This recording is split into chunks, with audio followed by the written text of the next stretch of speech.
Hey everyone, ready for the feast of life? Next, Neil recites a gem from Thoreau's Walden. This is going to be our opening act for every party. Who says death can't have a little humor? When I leave this world, that's when I'll know I truly lived, not just after I've kicked the bucket. Everyone started feeling fresh and exciting, sharing snacks, telling scary stories, and even checking out this pin-up posters. What a party. But when they started reading the poetry aloud, that surge of passion hit their hearts like a freight train. Come on, friends, no more showing up late, let's discover a whole new world together. My ultimate goal is to set sail after sunset, break the mold, and stop being stuck in the ancient times. We aren't those ancient powers that shook the earth and sky. We're something totally different. We're a community sharing the same psyche, swaying through time and destiny. But our hearts are strong, chasing dreams instead of lugging around heavy ideals. For the first time, they felt the magic of poetry and gradually dropped their inner burdens. They began to show their true colors and finally understood the captain's talk about soul resonance. Each verse flowing from their lips felt like fine wine, quenching the thirst of every free spirit present. And so, a brand new school of thoughts on death was born. But after stepping out of the cave, they unexpectedly found themselves tangled in chains. In class, the captain asked, "What's the point of language?" It's a question without a right answer. Students needed to share their thoughts, but when it was Todd's turn, he froze like a deer in headlights. The captain noticed his shyness but didn't press as class was winding down. He suddenly jumped onto the stage, looking at the puzzled faces in class, and said slowly, "We need to change our perspective often, switch it up, and the world reveals its true colors."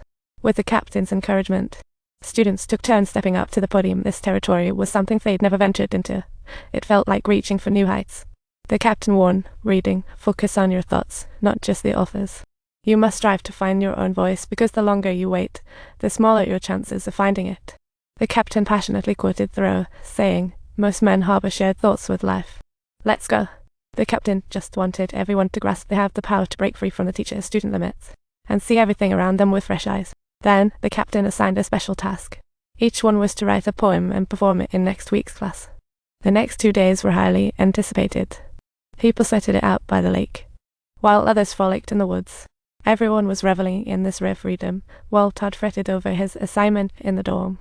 Just then, Neil burst in excitedly, tossing Todd a drama poster, exclaiming, "I finally found my passion.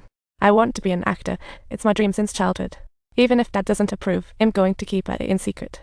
Just like the captain, Todd seized the moment. That night, Todd scribbled "Seize the Day" in his notebook.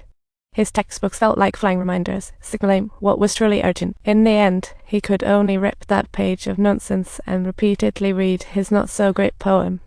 The next day in class, students took turns reading their poems, and regardless of quality, the captain offered praise. But when it was Todd's turn, he lied and said he hadn't written anything, and the captain saw right through his fear. He feared his thoughts wouldn't be accepted, and worried about being laughed at. So, to help him face his fears, the captain turned and wrote Whitman's powerful words on the board. "I stand on the rooftop of the world," and let out a wild roar. Then he pushed Todd onto the stage and demonstrated what roaring really means. "Louder. Come on, Mal, that's a cat. Louder. Come on, champions, roar like cats. Look at you, you're a pro." Then he asked Todd to look at Whitman's picture on the wall, covering his eyes with his hands, asking him what he saw moments ago. "Don't think, don't hesitate. Just shout it out. This picture next to me looks like a dirty cat.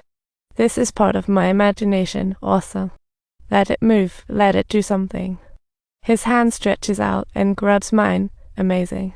What's he always touching? Touching something real. Real is like a box of bells at your feet. Don't forget it, leave it there.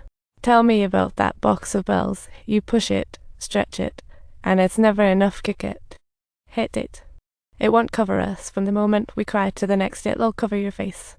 When you cry, the whole classroom went silent, everyone stunned by Todd's performance, only to erupt in applause. And just like that, Todd overcame his inner fears for the first time. Yet, real change isn't easy. Innovative teaching required. It's just the beginning. When it came to those often obscure Shakespearean works, he would use exaggerated expressions and lively performances. For the first time, the class roared with laughter at Shakespeare's humor, diving into the beauty of linguistic rhythm. At this moment, their thoughts and souls fell free, singing along with Whitman's Song of Joy. And don't forget, if you love our content, subscribe to our channel for more fun ahead.